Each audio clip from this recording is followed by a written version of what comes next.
small thing before we get started. Normally, I wouldn't share stuff like that on here, but my husband has created an online course for playing worship guitar. So if you are a beginner guitar player or have played but want to pick it back up, I will have the link down below. The course is on sale, I think today only, but it is $12.99 and it's over 50% off. So tomorrow the price will increase, but just wanted to share if you or anyone you know wants to learn how to play a worship guitar. So that will be linked down below. Let's go ahead and get into the actual video, and let's start reading through the chapter, or I'm sorry, the book, not the chapter, the book of Ruth. We will start with chapter 1. Naomi widowed. In the days when the judges ruled, there was a famine in the land, and a man of Bethlehem in Judah went to sojourn in the country of Moab, he and his wife and his 2 sons. The name of the man was Elimelech, and the name of his wife Naomi, and the names of his 2 sons were Mahlon and Chilion. I might be mispronouncing all of these names. They were Ephrathites from Bethlehem in Judah. They went into the country of Moab and remained there. But Elimelech, the husband of Naomi, died, and she was left with her 2 sons. These took Moabite wives. The name of the one was Orpah, and the name of the other Ruth. They lived there about 10 years, and both Mahlon and Chilion died, so that the woman was left without her 2 sons and her husband. Ruth's loyalty to Naomi. Then she arose with her daughters-in-law to return from the country of Moab, for she had heard in the fields of Moab that the Lord had visited his people and had given them food. So she set out from the place where she was with her 2 daughters-in-law, and they went on the way to return to the land of Judah. But Naomi said to her 2 daughters-in-law, "Go, return each of you to her mother's house. May the Lord deal kindly with you as you have dealt with the dead and with me. The Lord grant that you may find rest, each of you in the house of her husband." Then she kissed them, and they lifted up their voices and wept. And they said to her, "No, we will return with you to your people." But Naomi said, "Turn back, my daughters. Why will you go with me? Have I yet sons in my womb, that they may become your husbands? Turn back, my daughters, go your way, for I am too old to have a husband. If I should say I have hope, even if I should have a husband this night, and should bear sons, would you therefore wait until they were grown? Would you therefore refrain from marrying? No, my daughters, for it is exceedingly bitter to me, for your sake, that the hand of the Lord has gone out against me." Then they lifted up their voices and wept again, and Orpah kissed her mother-in-law,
So she came, and she has continued from early morning until now, except for a short rest.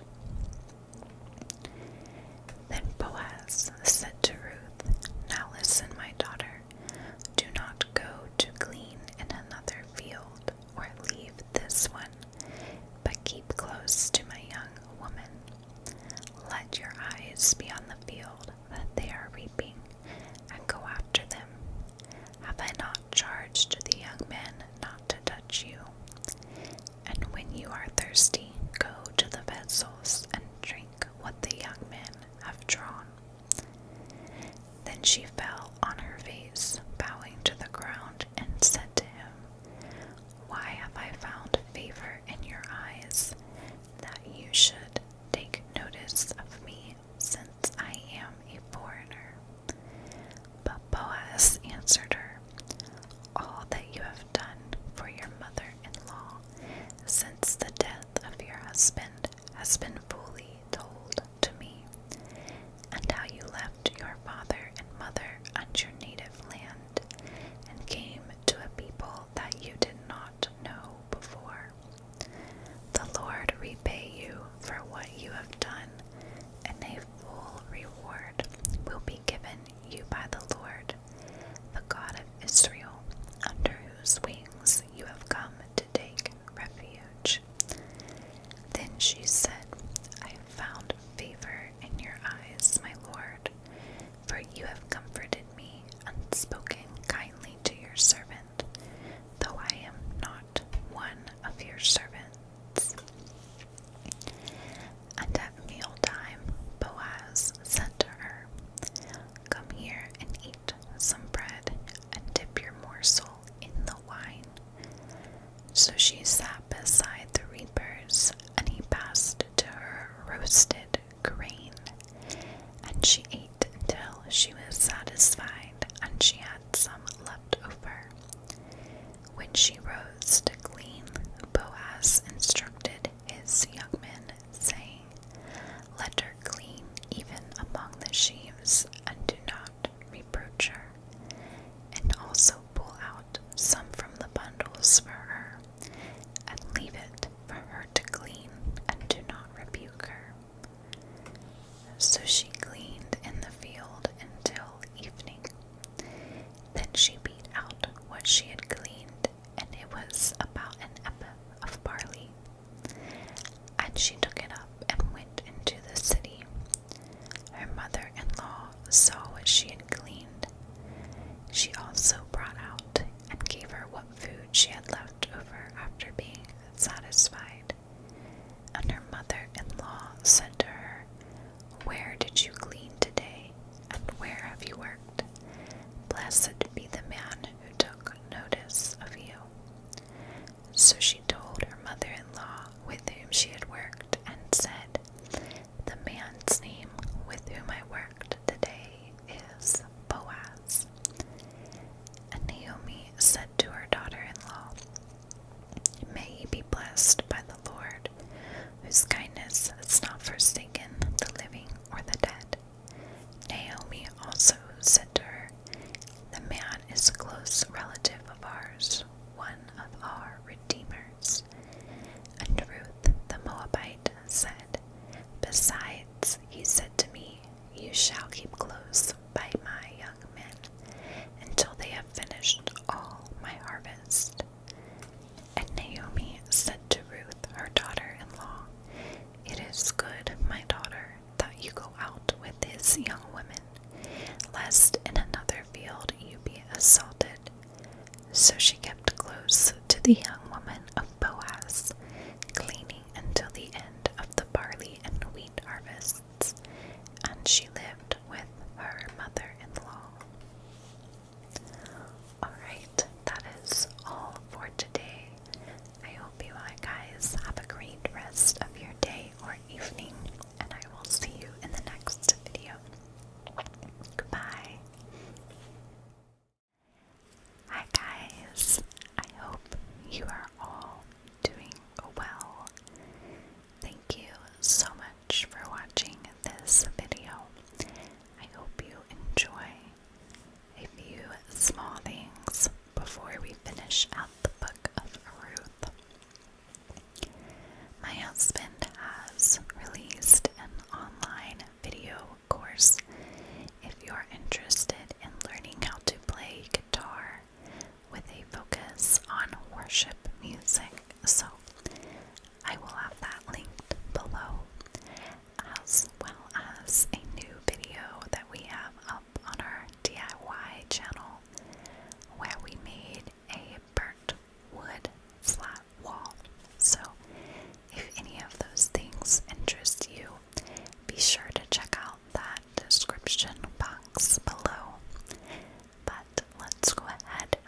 finish out the book of Ruth.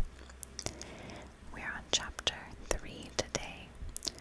Ruth and Boaz at the threshing floor.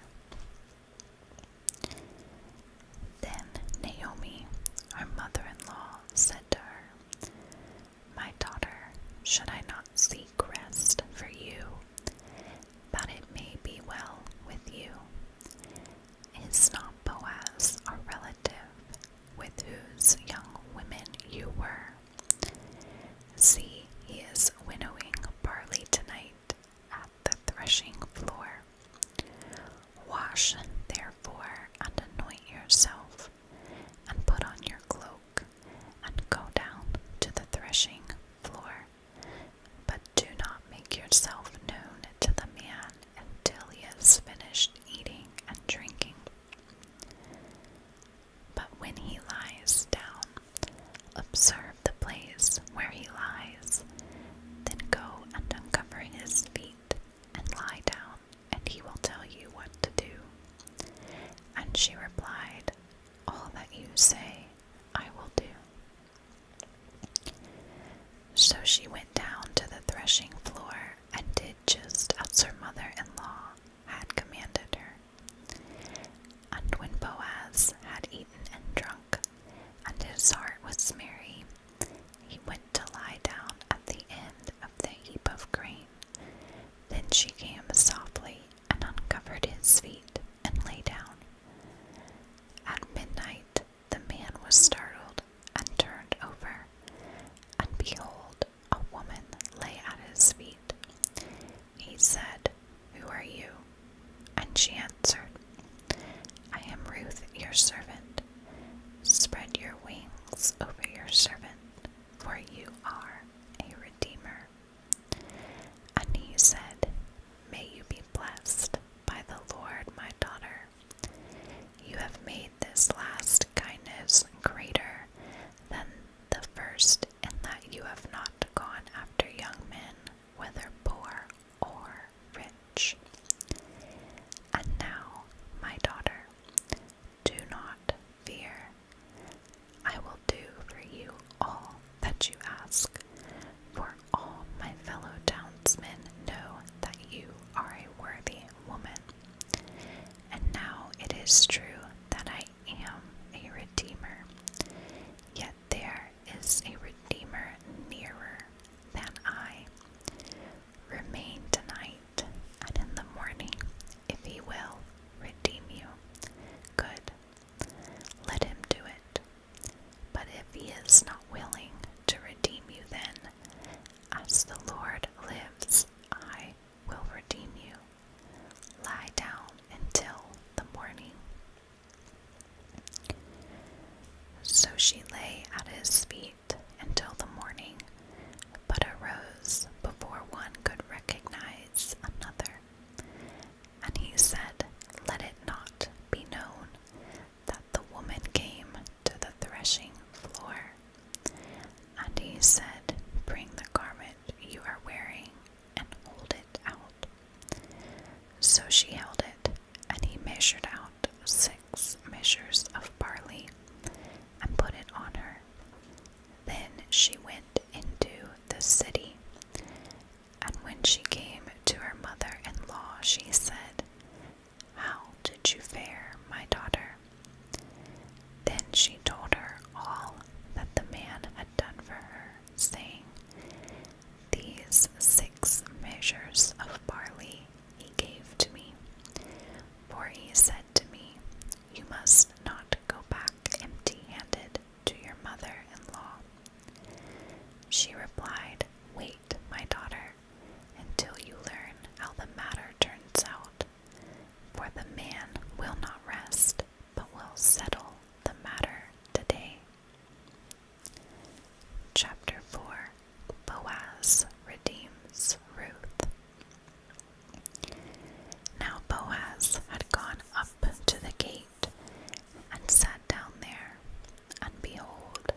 he said, I will redeem it.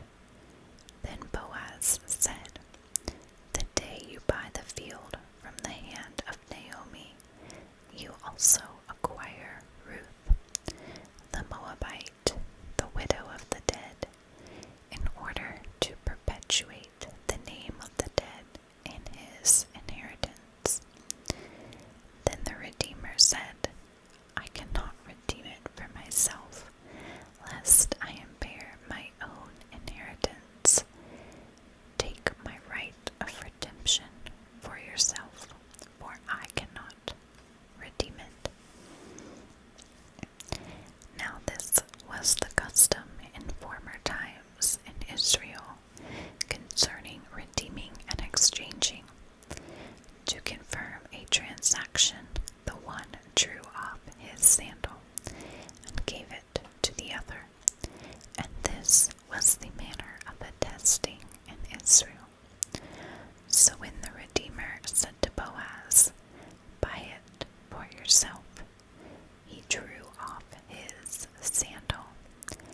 Then Boaz said to the elders and all the people, you are witnesses this day that I have bought from the hand of Naomi all that belonged to Elimelech and all that belonged to Chilion and Mahlon.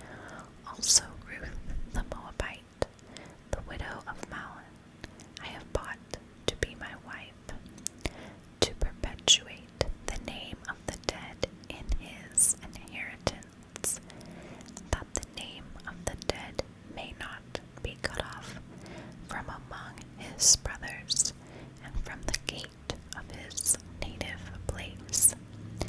You are witnesses this day. Then all the people who were at the gate and the elders said, we are witnesses. May the Lord make the woman who is coming into your house like Rachel and Leah, who together built up the house of Israel. May you act worthily in Ephrathah and be renowned in Bethlehem. And may your house be like the house of Perez, whom Tamar bore to Judah, because of the offspring that the Lord will give you by this young woman. Ruth and Boaz marry. So Boaz took Ruth, and she became his wife. And he went into her, and the Lord gave her conception, and she bore a son. Then the woman said to Naomi, blessed be the Lord, who has not left you this day without a redeemer, and may his name be renowned in Israel. He shall be to you a restorer of life, and a nourisher of your old age, for your daughter-in-law who loves you, who is more to you than 7 sons, has given birth to him. Then Naomi took the child and laid him on her lap, and became his nurse. And the woman of the neighborhood gave him a name, saying, a son has been born to Naomi. They named him Obed. He was the father of Jesse, the father of David.